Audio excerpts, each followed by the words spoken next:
was founded after 9/11 because they recognized that some people did something and that all of us were starting to lose access to our... The entire House chamber was charged with energy as Malliotakis and McClain rose to speak. Two women who refused to let the values of this nation be trampled any longer. What unfolded was not just another debate. It was a political reckoning years in the making. Ilhan Omar's removal from Congress wasn't about revenge or partisanship. It was about accountability, integrity, and respect for the American people. For too long, many believed that figures like Omar could speak and act without consequence, hiding behind political labels and moral deflection. But this day changed everything. It was the day Congress reminded the world that America still has guardians who will fight to protect its principles. When Malliotakis and McClain spoke, it wasn't just their voices. It was the echo of millions of citizens demanding that their nation's dignity be restored. Years ago, Ilhan Omar made remarks that shocked the conscience of every patriotic American. Referring to the September 11th tragedy, one of the darkest days in our nation's history, she called it, "Some people did something." To many, those 5 words felt like a betrayal, a dismissal of the pain, the loss, and the heroism that defined that day. For families who lost loved ones, those words cut deep. For first responders who still carry scars, both physical and emotional, they reopened old wounds. And that moment revealed something larger, a mindset that seemed disconnected from the values and reverence this country demands from its leaders. Malliotakis never forgot those words, nor did the countless Americans who saw them as an insult to the memory of 9/11. Today's hearing wasn't just about removing a representative. It was about finally answering those words with justice and reaffirming that America will never forget. Colleagues, the reasons why the Representative Omar should be removed from this committee, but I feel like all the reasons have not just yet been stated, which is why I rise to add for the record. We've heard about the comments that were made regarding anti-Semitism and anti-Israeli views, but I rise to add to the record that as a member of the Foreign Affairs Committee, I've sat there and heard the representative actually spew anti-American rhetoric as well. When Malliotakis took the floor, she didn't speak as a politician. She spoke as an American. Her tone was calm but fierce, her conviction unshakable. She detailed how Ilhan Omar, while sitting on the powerful Foreign Affairs Committee, repeatedly spoke against America's allies, questioned Israel's legitimacy, and even compared the United States to terrorist groups. That was a line no public servant should ever cross. Malliotakis reminded everyone that Congress isn't a stage for personal ideology. It's a platform for serving the people who built this nation. Her message was clear. The American flag represents sacrifice, freedom, and unity, not division, grievance, and blame. Her words filled the room with a sense of clarity that had been missing for far too long. I've been in that committee room where the representative equates Israel and the United States to Hamas and the Taliban. Absolutely unacceptable for a member of that committee. I've also heard the representative equate that it is the United States' fault that there is turmoil in Venezuela, that is not because of the oppressive socialist and communism that has spread throughout Central and South America and Venezuela at the hands of the Maduro and Hugo Chavez regimes. That is unacceptable. And as a New York representative, to hear the representative belittle, to try to diminish. Then came McClain, a representative known for her sharp honesty and unfiltered patriotism. When she spoke, her frustration was evident, not just toward Omar, but toward the entire culture of excuses that had protected her for years. McClain rejected the idea that an apology could erase years of anti-American rhetoric. She declared that real leadership is about taking responsibility and standing firm on principle. Her voice rose as she defended the Constitution and the duty every lawmaker swears to uphold. McClain reminded her colleagues that accountability isn't cruelty. It's the backbone of democracy. And in that moment, her fiery tone cut through the noise and laid bare a truth many had avoided. When you insult the nation you represent, you forfeit the honor of representing it. The worst terrorist attack on United States soil on September 11, 2001, as some people did something, that is unacceptable as well. And I hold the same standard for this side of the aisle that I do the other, because when another colleague on my side said something about 9/11, I also voted to have her removed from the Education Committee because I thought that was inappropriate. So I'm being consistent here, and I hope my colleagues will do the same to show that this is about consistency and accountability. The list of grievances against Ilhan Omar wasn't short, and it wasn't based on rumor or spin. From the very floor of Congress, Malliotakis recounted incidents that painted a disturbing pattern. Omar had not only accused America of fueling global conflict, but also minimized acts of terror, disrespected allies, and refused to acknowledge the deep cost of freedom. She often used identity politics as a shield, deflecting any criticism as prejudice. But that defense no longer worked. The chamber listened as Malliotakis listed every instance where Omar's statements and actions clashed with the duties of her office. It wasn't an attack.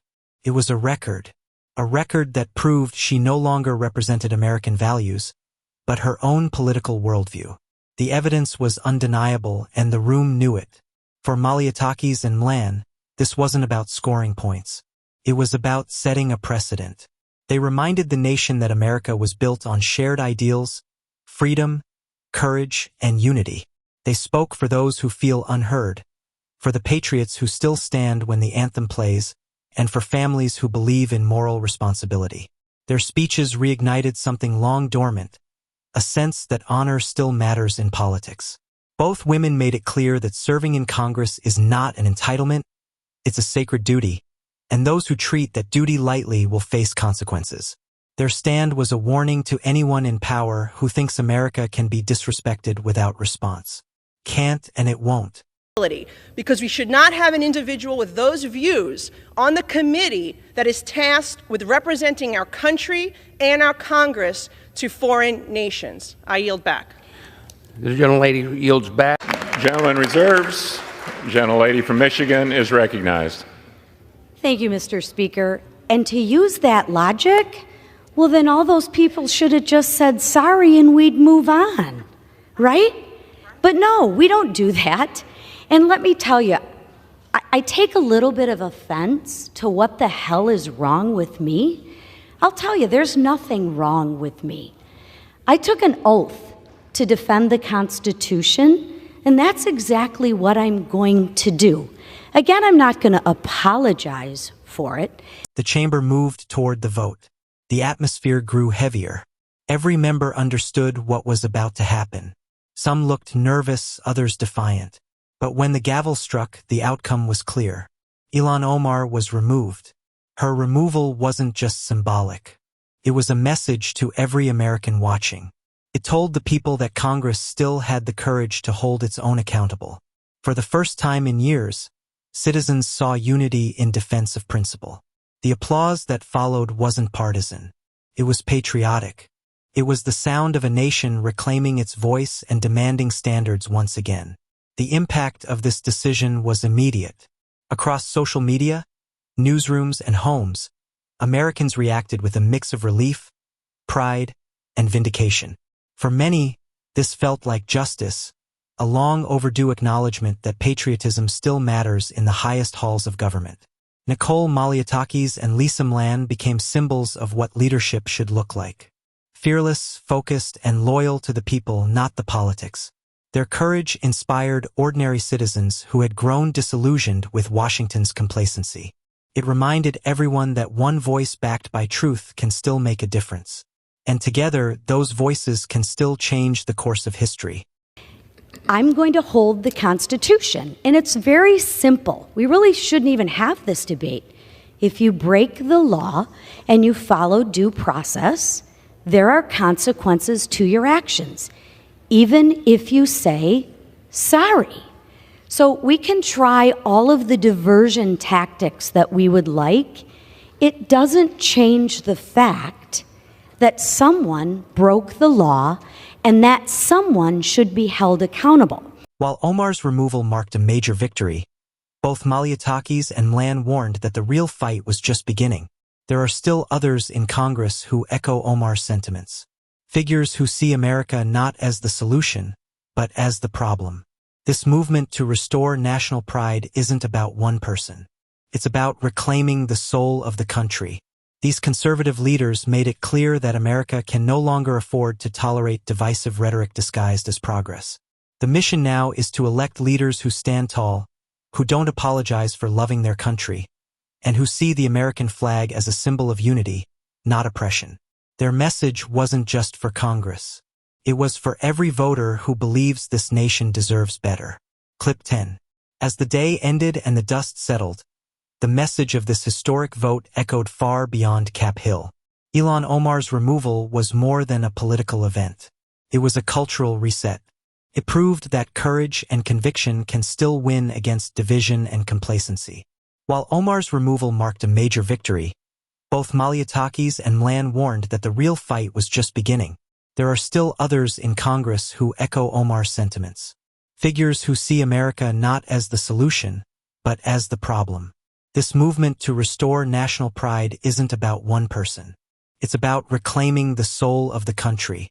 These conservative leaders made it clear that America can no longer afford to tolerate divisive rhetoric disguised as progress. The mission now is to elect leaders who stand tall, who don't apologize for loving their country, and who see the American flag as a symbol of unity, not oppression. Their message wasn't just for Congress. It was for every voter who believes this nation deserves better. Clip 10. As the day ended and the dust settled, the message of this historic vote echoed far beyond Cap Hill. Ilhan Omar's removal was more than a political event. It was a cultural reset. Proved that courage and see. It is disappointing, Mr. Speaker, that their own party can't hold them accountable, that they have such hypocrisy. So with that, I yield 2 minutes to my friend from New York, Nicole Malliotakis. Gentlelady is recognized for 2 minutes. The aftermath of Ilhan Omar's removal sent shockwaves through Washington. Lawmakers who once stayed silent were now forced to take a side.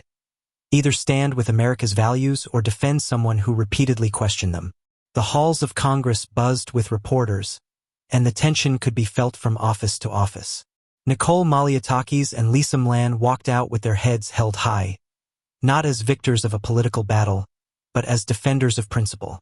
They had just shown that the House could still act with integrity when the country demanded it most. Across the nation, Americans were divided, but deeply engaged. Veterans, first responders, and everyday citizens filled social media with gratitude toward Malliotakis and McClain for standing up when others looked away.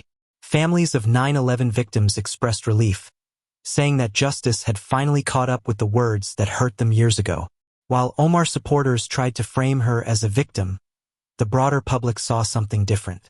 Accountability at last. For many, it was the first sign in years that Congress still listened to the people. Behind the scenes, the emotional toll of the debate was visible. McClain admitted that standing up to the political establishment wasn't easy, but she felt it was her duty to defend America's dignity. Malliotakis, who grew up in New York, the very city scarred by September 11th, spoke with the raw emotion of someone who lived that pain. Their conviction wasn't about partisanship or popularity. It was born from memories, patriotism, and love for a country that gives everyone a chance to dream. That emotion made their speeches resonate beyond politics. Even after her removal, Ilhan Omar refused to back down. In fiery interviews, she claimed to be the target of bias, painting herself as a victim of unfair attacks. But her refusal to acknowledge the hurt caused by her own words only deepened the divide. For Malliotakis and McClain, Omar's defiance proved their point that accountability means admitting when you've crossed a line. Instead, she doubled down, missing the chance to heal wounds and regain trust. Her pride became her undoing, sealing her legacy in controversy. This wasn't just a vote. It was a symbol. Every yes on the House floor represented a stand for respect, unity, and loyalty to America. Every no exposed the cracks in political courage. As the names were read, citizens at home could almost feel the weight of history pressing down. The removal of Ilhan Omar wasn't about one person. It was about restoring the spirit of accountability that too many thought had vanished. That vote drew a line that future lawmakers will never forget. The moment when Congress remembered who it truly serves. What Nicole Malliotakis and McClain demonstrated was more than political skill. It was leadership at its purest form. They didn't need polls or approval ratings to tell them what was right. They trusted their conscience and the principles that built this nation. They reminded America that real leadership is not about being loud. It's about being clear, strong, and unshakable in the face of criticism. Their courage sent a message to young leaders everywhere. You can stand up for truth even when the entire room disagrees. As always, the media tried to twist the story. Some networks framed Omar's removal as political revenge, ignoring the years of remarks that led to it. But this time, Americans weren't fooled.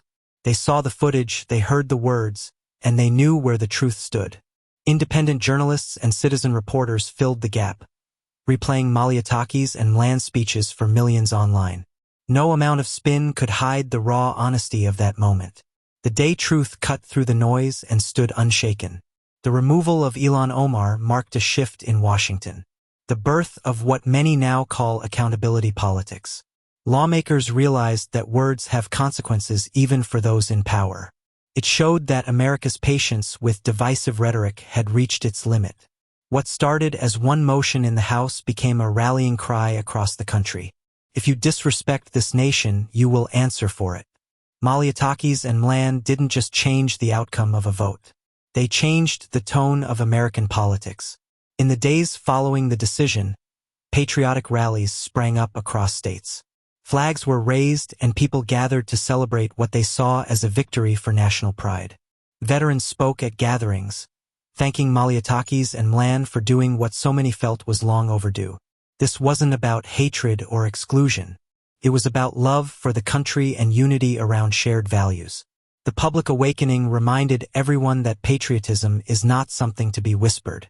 It's something to be proudly lived and defended. As time passes, Ilhan Omar's removal will stand as a benchmark, a warning that Congress is no longer a place for anti-American sentiment.